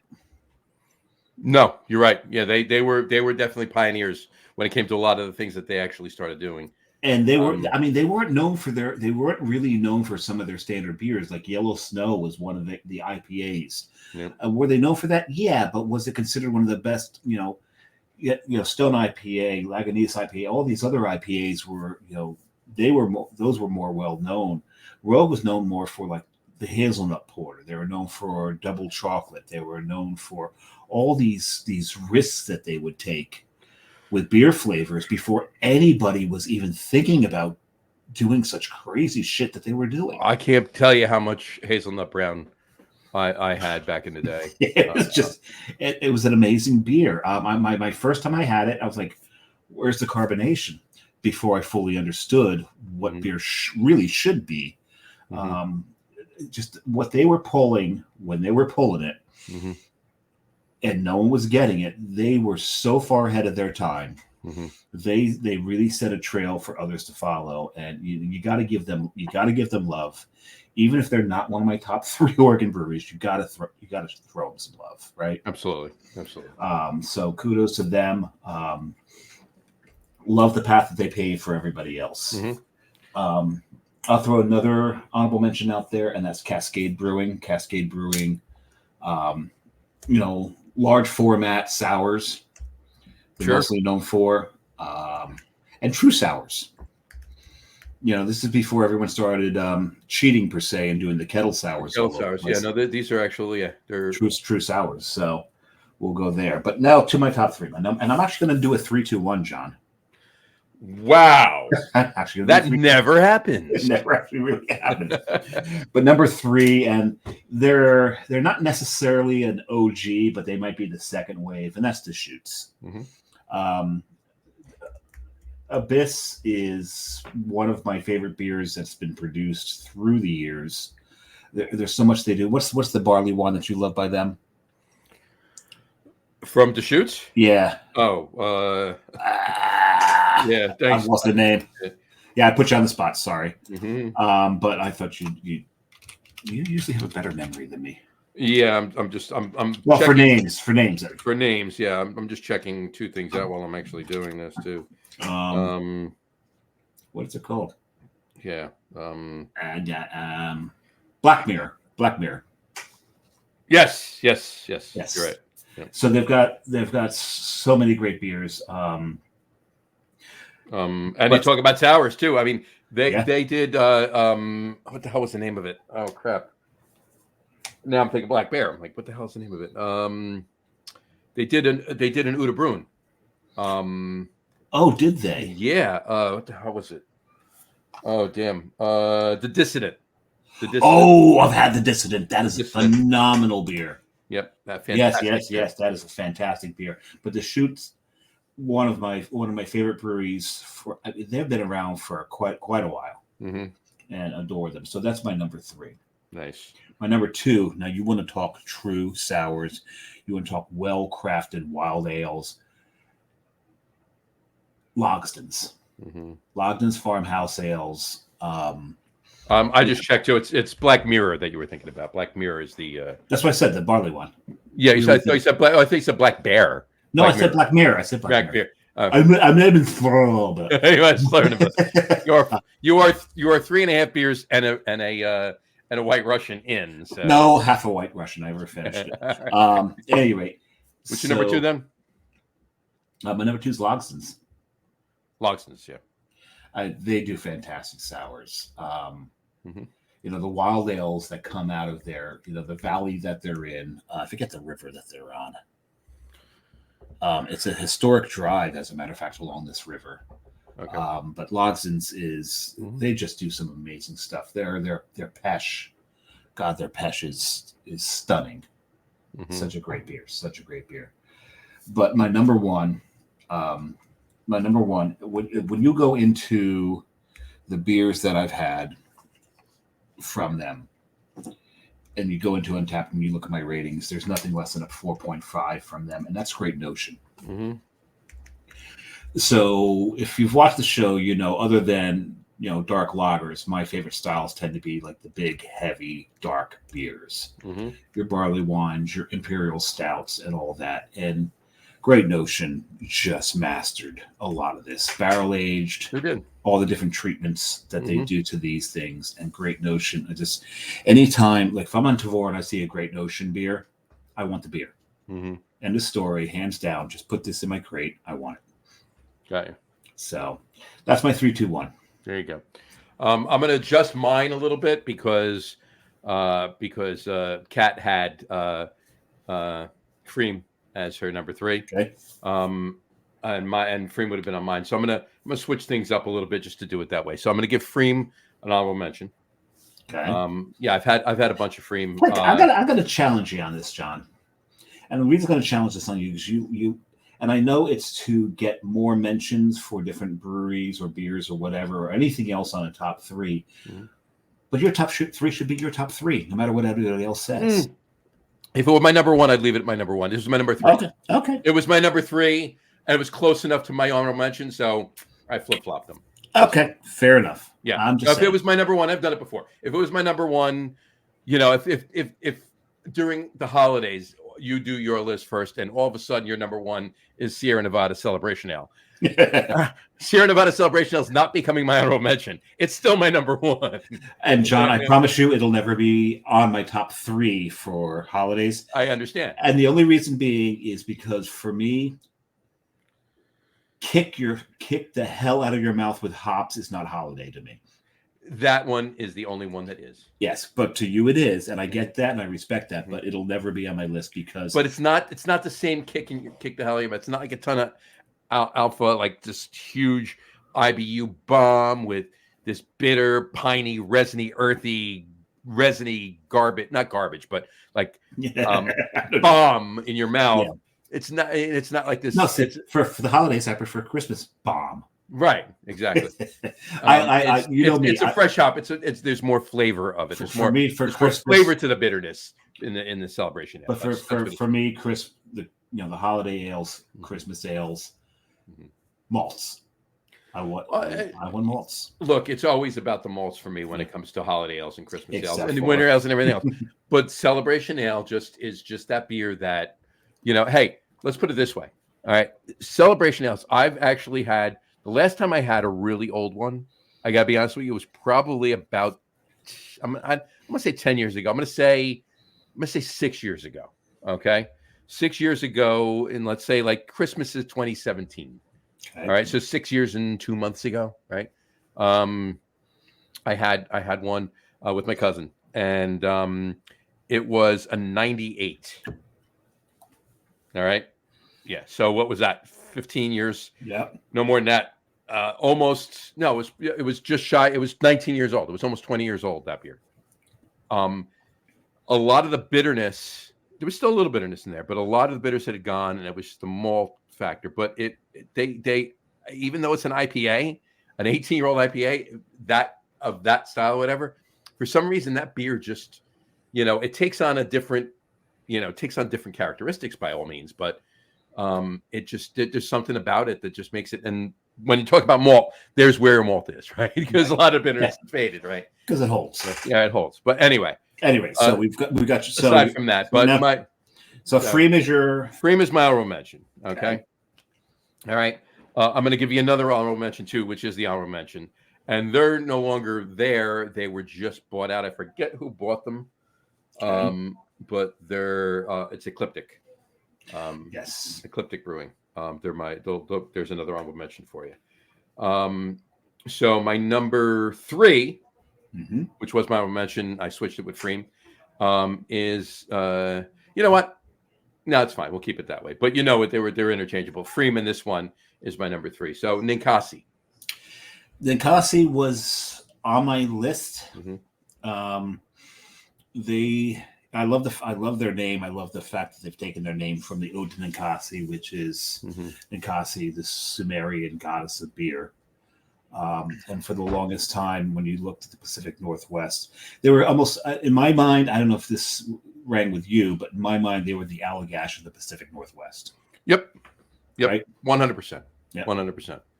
100%. So that's my number 3. And keep in mind, I was back up to the honorable mentions. I could very easily throw your 3.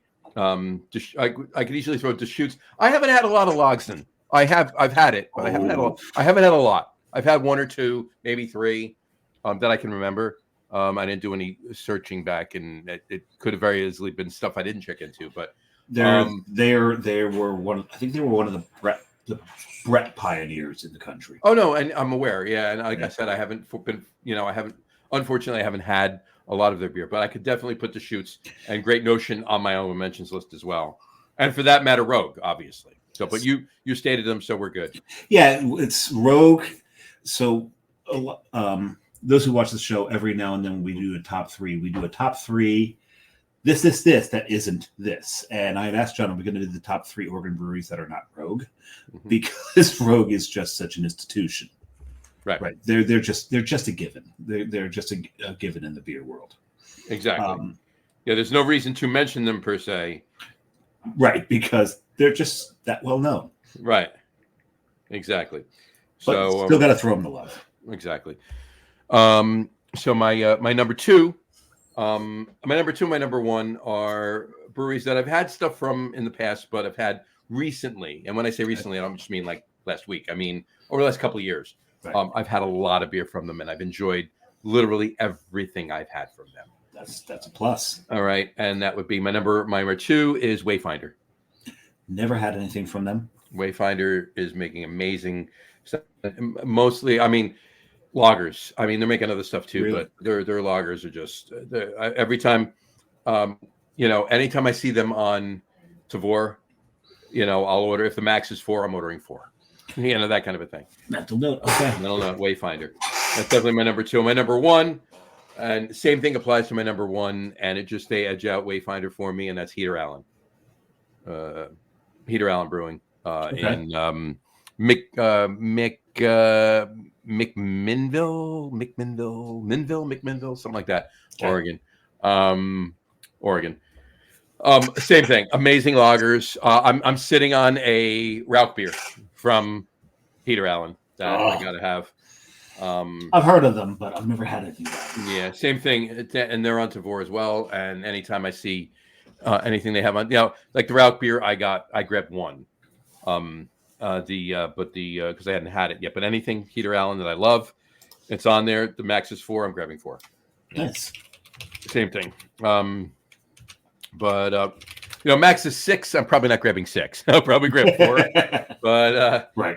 But in any event, So all the honorable mentions, but for this particular list, Ninkasi number 3, Wayfinder number 2, Heater Allen number 1.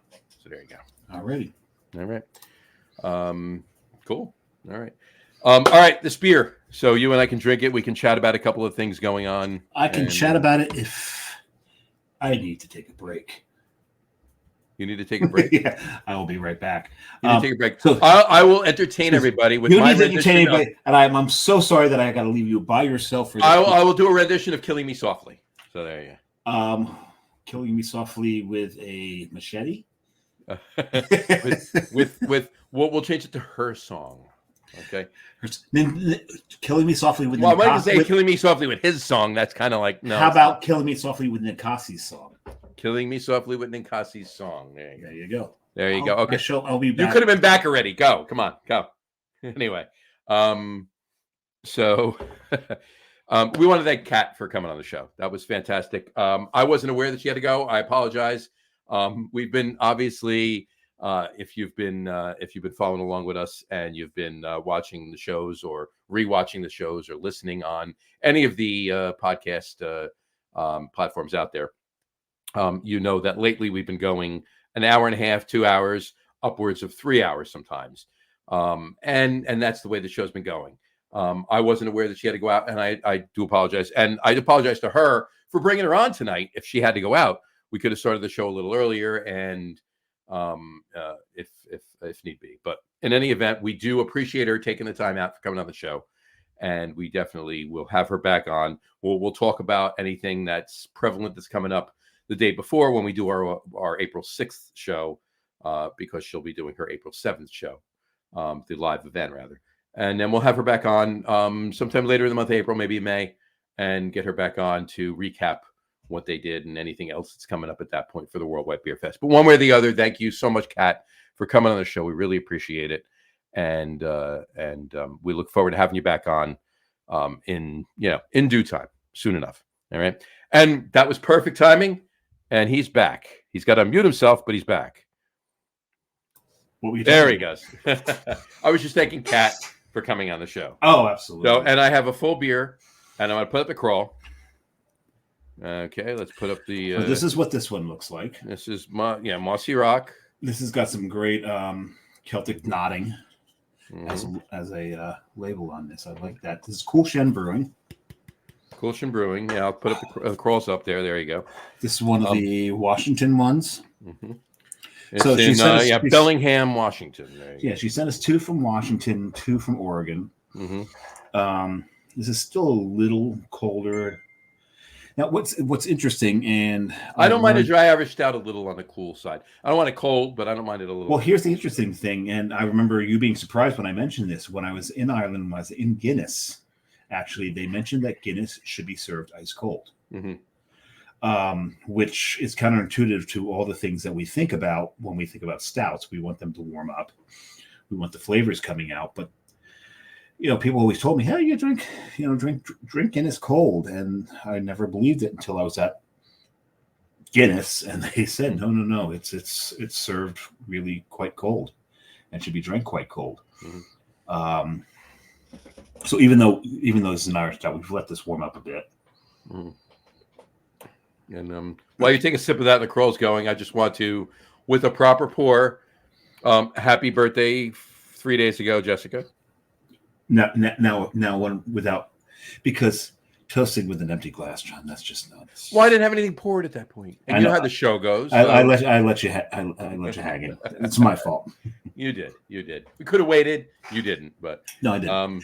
And also to Rachel and to all the other birthdays she celebrated today, Marina and Brian. It's coming up. Anyway, and everybody. This is one of the more flavorful Irish stouts I've ever had. This is definitely has, you'll find a lot of dry Irish stouts. Craft breweries dry Irish stouts. They're roast bombs, right? Thinner roast bombs, thinner, dry roast bombs. And we're not saying this is not a roast bomb because this is a lot. I know, but I mean, it's just, and it's not in a bad way by any means. I'm not degrading what they're doing. They're fantastic beers. Most of them are brewed so well. Some better than others, obviously. But this has a lot of other flavor going on. So I'm really liking this. And this is indeed a new beer from Kolsch, Mossy Rock Dry Irish Stout. It's there's only 311 check-ins. After the next hour and a half, there'll be 313. We know. Well, 312. I've checked mine in already. There'll be three. There's 312 now. There'll be 313 when I check mine. So I check mine in after the show. All of my beers, so I'll have 4 beers to check in. But anyway, I just realized something. What'd you realize? I had 3 beers on the show last week. Normally, like we say, normally we have 3 beers. Normally it's 3 16-ounce cans. Yep.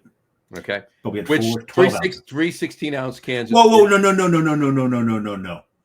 No mathing on the show. No. Follow me here. Just don't use numbers. Just say 3 16 ounces. And is the same as is the same number. It's the same thing. 3 16-ounce. And if those people at home want to math, they can. You're in the privacy of your own home. You do what you want in the privacy of your own home. Absolutely. But the rules on this show. Rules on the show. No mathing. No mathing on the show. I was told there would be no math. So anyway, so what my point being is the thing I just thought of. We normally have 3 16-ounce cans of beer. Mm-hmm. Tonight we had 4 12-ounce cans of beer, same amount of beer, same amount of liquid. Okay. I just realized last week on the show I had 3 beers, but I had 3 12-ounce cans. Primarily because the third one was like 97%. But maybe a little. It wasn't quite 97%. It wasn't quite 97%, but it was a high ABV beer. Anyway, so in the last 2 weeks on the show, I've had 7 12-ounce cans of beer. There you go. Oh, there you go. I really wish that more breweries would go back to the 12-ounce cans. I understand the 16-ounce cans. It's more for the brewery itself, more economically viable. Mm-hmm. But I like the 12-ounce cans. Depends on the style, lagers. A higher ABV, I want in a 12. Right. And you know what? Here's the way I see things. Okay, here's the way I see things, and you know how I see things with your eyes. With my eyes, yeah. There you go. Okay. Here's the way You really thought anybody out there really thought we'd get through one show without a dad joke? Not at all. Not at all. So here's my thought process on the matter. Okay. Okay. Lagers, but I mean pilsners, lagers, and the ilk. Okay. 12-ounce 6-packs. Yeah, and the reason John's saying that is because that ilk, as he put it, mm-hmm. are best cold. Yep. And as a 16, by the time you get to the bottom, you've got yourself a warm pilsner. It's warmer, yeah, exactly. And you don't really want warm unless you drink the way I drink. Right. It doesn't matter. It doesn't matter for Samurai. No, it could be a 19.2-ounce can. He's fine. It's gone. It's gone. Right. It's gone quickly. But anyway. But John's point, for most people, a 16-ounce can for a pilsner or a lager, something that should be cold. Right. It's the whole thing. So it's let me continue. Oh, continue, and then I'll come back to it. Yeah. There you go. IPAs, New England IPAs. Okay.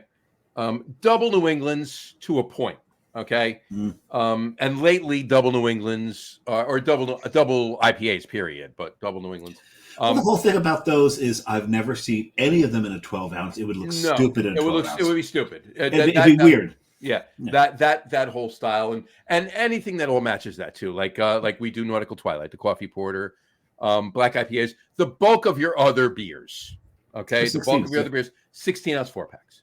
Okay. Your high ABV beers, your barrel-aged barley wines, your barrel-aged stouts, your 12 to 16% barrel-aged beers. Okay. 12% coffee cream ales. 12% coffee cream ales. Okay. 12-ounce 4-packs. Yeah, as it should be. Right. That's my thought process. Anyway, absolutely agree with you. But it goes to anybody who fans of the show know my favorite beer is Boat Beer. Mm-hmm. And Boat Beer I love up there. I've got a couple of 16s in there. Mm-hmm. And Boat first came out in 16s. Mm-hmm. Right. During the summer months, Boat's in 12 ounces. Mm-hmm. And for the longest time, I was the top drinker of Boat Beer. Mm-hmm. I got upended. You did. And I got offended by someone who realized that it was out in 12-ounce cans. They started drinking in 12-ounce cans. And then I went and I realized, wait a second, he's drinking 12-ounces. And I found some 12-ounces. My numbers went through the roof after that because the whole thing about, especially with some of the hoppies, a New England IPA in a 16 would be very, very weird. And I don't think, not in a 16 would be very, very weird. But they belong in 16s. You can drink a 16. Nothing really changes with them. Mm-hmm. But with a true bitter hoppy, when you got a 16, after a little bit, as it warms up, so a warmer IPA, the bitterness, I think, exhausts your palate faster when it warms up. So with the boat beer, I found that I could probably drink 8 12-ounces in the same amount of time that I could drink 4 16s. It's more beer, but it makes sense. Right? Because that 12's gone, the next one, nice and fresh, nice and crisp, nice and cool. And you put that down. So once I hit the 12-ounce boats, I've got the lead back again, and the person who had challenged me has decided to pretty much give up. And there's another beer out there, if I'm right. Okay. That you are the lead check-in for. I would love to see that go into 12s too. Yeah, it might. So, yeah, and that would be the building of the sandcastles. Building sandcastles, which is by a brewery. There's a picture of 2 guys drinking building sandcastles right there. Yeah, they're in the 16s. In the 16s. Right. As a matter of fact, that memory came up like 2 days ago. Did it? Yeah. Came up on Carrie's Facebook memories because we were going down. There was a festival down. What was it? Down by the boardwalk in Belmar. It wasn't the flea market. It was something else. Seafood festival. The seafood festival. Oh, that was a good time. It was good. That was a good time.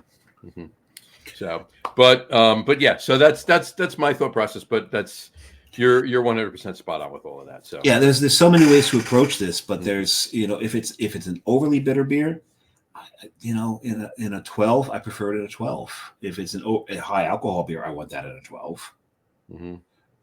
If it's anything else in the middle, 16's fine. If it's something that is best served cold, like any Pilsner lager, I want that in a 12. Give me a porter in a 16. I want a porter in a 16, absolutely.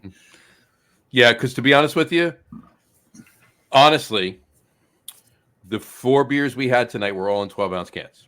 Yep. I would have enjoyed 3 of them in 16-ounce cans.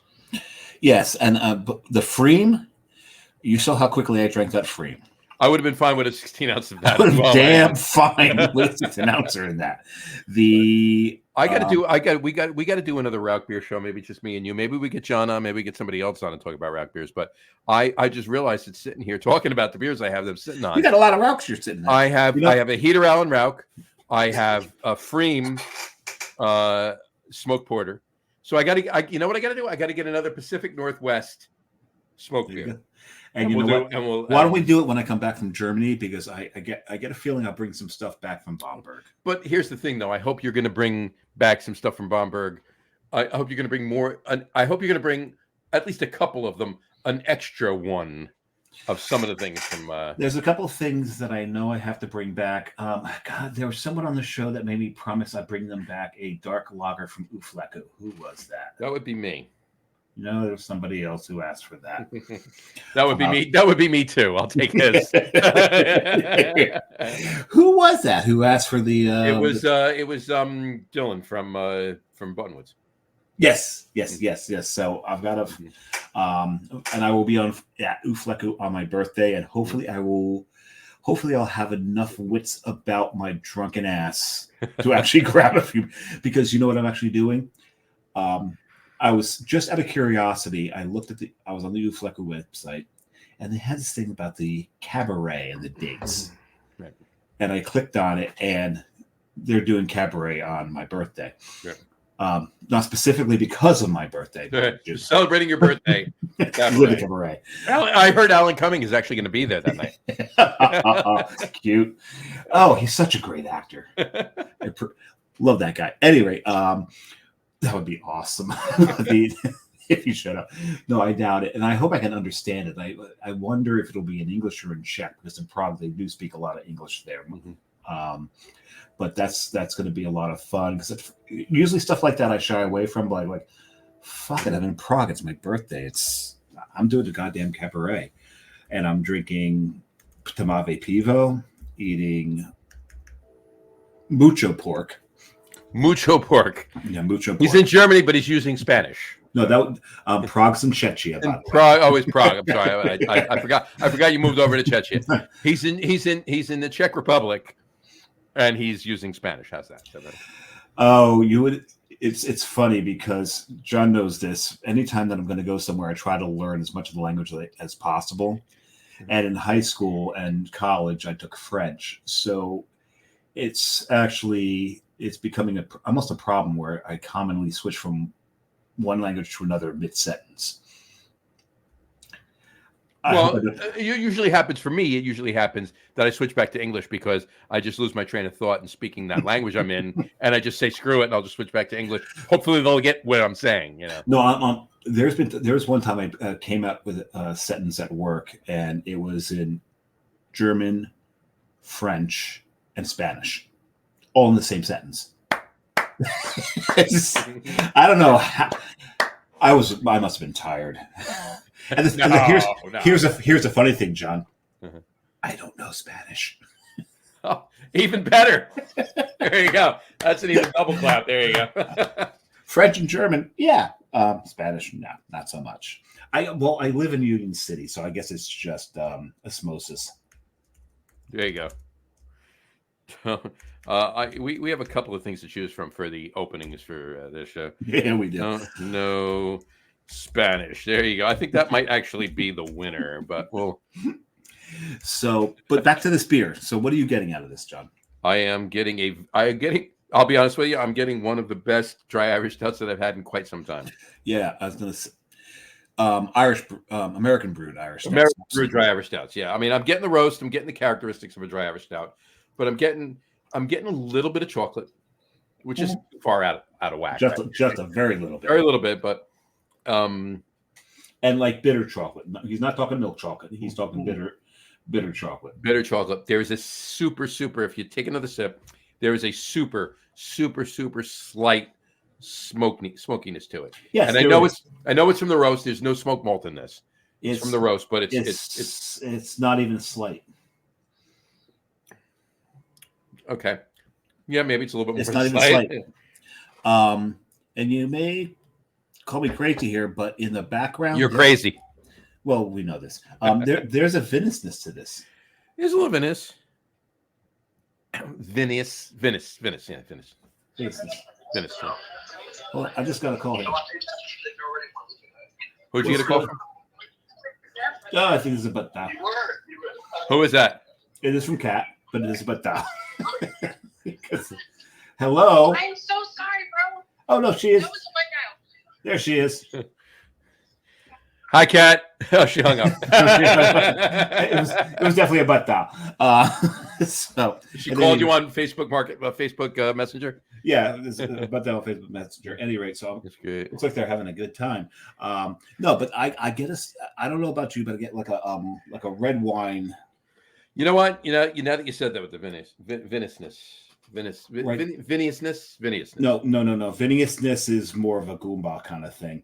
It's Viniousness. Hey, you know what my middle name is, right? Vinny. Yeah. Well, Vincent, but right. Well, yeah, 6 of 1. Same thing. Right. No, but there is like almost a red wine note in the back of this. There is. I do get that. I think you said it. I wasn't. There was a couple other things playing back there, but now that you said that, I zeroed into it. Yeah, it is. But it's the whole thing is like, okay, I get the meat, I get the roast, I get that little bit of chocolate, but there's Mhm. something else playing. And I finally like, oh, that's like almost a red wine note sitting back there. Yeah. It's really it's like I said, and I'm not blowing smoke. This is a complex. I'm This not is blowing very smoke up complex. your ass. I'm not blowing smoke up Cat's ass. I'm not blowing smoke up Kulshin Brewing's ass. This is one of, and I'm not gonna say the best, one of the best American brewed dry Irish stouts that I've had in quite some time. This is very well done. Well, I'll say one thing: they nailed dry. They did. They seriously nailed dry on this. It's probably one of the most, if not the most flavorful, Yeah. dry Irish stouts I've ever had. Super flavorful. It's very good. Very well brewed. To the point where I'm actually going to message Kat to pick me up another 4-pack. I'll send her the money just to get it, get it to me so I can have it in 17, 18, 19 days. Mm-hmm. Yeah, this is 20 days. 20 days. 20 Wow, days. we're that close. I forgot leap year. Yeah, it's 20 days. Yeah. 20 days. Mm-hmm. This is no, I'm really enjoying this. Mm-hmm. No, on St. Patrick's Day, I'll probably drink nothing but Guinness. Well, I definitely will. Did you ever get yourself the jersey? I didn't, and I actually looked the other day, and there's a couple that I'm going to order. There's a couple available, one of which I'm going to order, and they're 5 to 10 day shipping, so I can get it before St. Patrick's Day. So when we do our show on probably do it on the 19th. We'll do it on the 19th. We'll both be in jerseys. We put the jerseys on. Yeah, and I love my jersey. Mm-hmm. Actually, when I was in San Francisco, there were one of the consultant firms were holding a huge party, and it was an Irish thing, and I wore that jersey to it because they wanted everyone to wear green. Sure. Bought that jersey, and since the consultants were all Irish, mm-hmm. they started to flock around me like, "Man, thanks for representing." Yeah. Because it's funny because you think about there's certain things in our culture that we see as this, that, or belonging to other cultures. Sure. Like we think Irish, we think Guinness. Sure. Right. And then you get to the point where you think you're almost woke and you're like, well, maybe Guinness isn't that big of a deal in Ireland. We just make it a big deal here and it's an Irish thing. Oh, no. It's a massive deal there. They love their Guinness. It's and I'll be honest with you, when it comes to St. Patrick's Day, there is one other beer that's right up there with Guinness for me that I definitely have most of the time with the Guinness. You do a black and tan? I do a black Smith. With a Smithix. With Smithix, yeah. Smithix. I do it, or is it where I do a black Smith? Blacksmith. No, I'm just like pretty much I'm straight up Guinness and Irish whiskey the whole day. Yeah. I'll have. I got to be honest with you. What's your favorite Irish whiskey? Shit! Why would you ask me that? I just. I mean, there's a lot of them out there. There's a lot out there, and I know there are some that are just considered the bomb and all that. There's one that I just had that I absolutely loved. I can't friggin' remember the name of it. Mm-hmm. I mean, let's face it. You got to give your love to JMO. Yeah. There it is. Slane. Whatchamacallit? You got to give your love to JMO. On the JMO level of things, I actually prefer Tullamore Dew. Yeah, I can see that, but if I'm doing an Irish car bomb, I'm putting JMO in it. Okay, fair enough. But of all of them, Green Spot, or for that matter, if you could find Yellow Spot, those are the ones that I look for. But I had gotten I think it was Slane. Mm-hmm. I think it was Slane that I had a bottle of. It was Slane, and I bought it. I was like, okay, let's see what this one's like. I took one sip of it. I'm like, and not to be rude, and I'll retract the statement after I say, I'm like, fuck JMO. I still have a bottle of JMO over there. I don't have a bottle of Slane. Look, it is what it is. Right? There's nothing wrong with Jameson, but there are some, there are distilleries that are not as old as Jameson that have made some improvements on what Jameson. Well, that's when you talk about anything, people will talk about how Boston Lager has been left behind, is no longer a good beer. I got news for you. It's still a damn good beer. It's just people have improved through the years Sure. on this, and it's the beer that brought But us Boston old- Lager isn't even Boston Lager anymore. They've No. made some changes to it. And not for nothing, it's now. I haven't had it yet. I have. had it yet. I have. I lament the loss of the original Mhm. because it's what dragged me into craft beer, as you know. Sure. You and I both. The new Boston Lager is a better beer. I'm sure it is. Jim Cook wouldn't do something stupid like make the beer worse, right? Mhm. But It's a damn good beer, I gotta say. And the shame of it is, I love the effort. I love the change, the pivot, the bravery to do so. mhm. Are people going to actually flock to this? Are they really going to even try it? And my answer is, I don't think they're going to. I think us old schoolers are. Right. I don't think this is going to bring a whole new generation to Sam Adams. Look, it was we know it was a waste. Sam Adams is making money. Look, they're not making money. They're not hurting. They're not hurting. But whatchamacallit, this was a way to bring a new crowd to some way into that particular flagship beer, right? I don't. That's my whole point. I don't think they're going to bring a new crowd into it. I don't think they're going to, right? I'm just saying that was the only reason I could think of. Why would you look? Here's the thing: if you have a group of people that are devotees to your beer, okay, and they're drinking Boston Lager on a regular basis, okay, and they're your only focus, why would you change it? Right. Well, but here's why, and Kat said it: aging out. No, yes, this is my point. This is my point. You have a crowd, you have followers. If they're your only market for that beer, you're not changing it. Right? So you want to get more. You want to get new devotees for that beer. You want to get new drinkers of that beer. That's why they changed it. Clearly, we know this, right? This isn't. I'm not saying anything that's like, oh my God, he's right. Yeah. No, I'm speaking the truth, right? But I don't think it's going to make and while I'm going to have to go out and get a 6-pack of it, I'm going to have to go out and have one. You got to try. I haven't had it yet because I'm really interested to see what you're going to think about it. Yeah, but I'm going to have to. But I think you're going to like it, but I don't think it's going to do what they want it to because there's already that stigma that Boston Lager is an old man's beer. Well, it wasn't an old man's beer when you and I were first drinking it when we were 21. Well, we were not young when we were not old men. we were not old men. We were young men. Right? But now it's like, but maybe I don't know. Maybe they can play off the fact that because you and I both, if we see PBR on tap, we're ordering it. Sure. When we were kids, that's an old man beer. It was an old man beer when we were kids. Yeah. Right.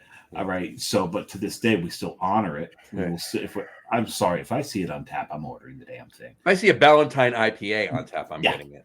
No, I don't know if I'll go that far. I'll get it. Because it's not what it was. It's closer to what it was than it was 30 years ago. Yeah, but 20 years ago. It's not what it was. No, but I will tell you, if I see a Burton Ale, a Ballantine Burton Ale, I'm jumping on. I haven't seen that in about 6 years now. But they brewed about 3 or 4 years. They brewed it. Good luck with that. That was a fantastic beer. It really was. That was probably one of the best Ballantines I've ever had. Was the Burton Ale. Really? Yeah. And I know it's not Ballantine in Newark, right? A brewery out west. It's the same brewery that's brewing PBR, right? They brought up the names. They brought up the breweries and they're brewing, and that's fine. They're doing whatever they're doing. So, but yeah, you're right. If we see PBR, we're getting it. Yeah, on tap. Oh yeah. I'm getting a can of PBR. Yeah. Yeah, it's not like we're in a craft beer bar and they got cans of PBR. We're like, oh, give me a PBR. No, but if we're in a craft beer bar, we're probably still not ordering a PBR. But if we're in a restaurant somewhere, that's not a craft restaurant. A PBR is on tap. It's like going into an Irish pub. Craft beer people who go into an Irish pub are almost always getting the Guinness. Yep. Because everything else is like a Budweiser product or a Miller Coors product. So we're always getting the Guinness. Correct. So one of those kind of places, it's not an Irish pub. No. And they may even have Guinness on tap. But if we see PBR with burger and fries, I'm in. I remember one trip I took to Boston. There was this one right down, it was for work. So I was on the company dime, but still I went to this one place Their burgers are fantastic. Cleary's. It's called Cleary's. How do I remember that? Burgers fantastic. Because you're that good. No. It's just popped in there. Because it's written on the wall in front of you. That's it. It's very possible. But they had PBR on tap, and like that with a burger and fries. Mm-hmm. It is a beautiful thing. All right. Well, on that note, let's Is that a C sharp? F flat. Flat. What's an F flat? Quick, what's an F flat? An F flat is a G sharp. No, an F sharp is a G flat. An F flat is an E. It's an E. Very good. It's an E. Not even an E sharp. It's an E. Give that man a cheroot. Oh, you know I don't smoke anymore. One of my favorite brands of cigars, by the way. I wish I could. I can't anymore. Arturo Fuente, right there, is one of my favorites. I will satisfy myself with the rest of my White Russian, which is now mostly water because the ice melted. Have fun with that. So, anyway, all right. On that note, we will wrap up the show for today. We want to thank everybody for watching, and for those of you just listening to the audio podcast, thank you for listening. Don't forget to visit our website, www.lagerum.com. It's LAGERROOM.com. And please remember, like us and follow us on all of our social media, Facebook, Twitter, Instagram, and of course, our YouTube channel. All of them are at The Lager Room. Remember, we go live with the video podcast on Facebook, YouTube, X, and Twitch every Tuesday night around 6:30 p.m. And for those of you that just want to listen to the audio podcast, you can do so on our audio host, Spreaker, as well as iHeartRadio, Apple Podcasts, Spotify, Odyssey, Audible, Google Podcasts, Amazon Music Podcasts, TuneIn, Podcast Addict, CastBox, Deezer, Podchaser, Listen Notes. Pretty much anywhere you can find an audio podcast, you'll find the Lager Room Guys Craft Beer podcast. And if you haven't done so already, please subscribe to one or more of those feeds, and you will never miss a show. Also, if you missed any of the ones I said and you want to know, just go to our website, lagerroom.com. On the links page, there's all of you can click to all of them and get right to the feed. So anyway, you'll never miss a show if you subscribe to one or more of those feeds. Anyway, again, thanks for following along with us. Have a great rest of your week. Have a wonderful weekend. Drink a lot of beer, but drink responsibly. Kat, thank you for coming on the show. We really appreciate it. And, the fact that you came on the show on one of your best friend's birthday, we really, really appreciate that. Absolutely. 100%. Dun, dun, dun, dun. Exactly. Happy birthday. Happy birthday to everybody that's been celebrating a birthday last week, this now, and next week. So we'll get more next week. There you go. Yeah. Anyway, we will. So cheers, and we'll talk to you soon, folks. Take care. Cheers.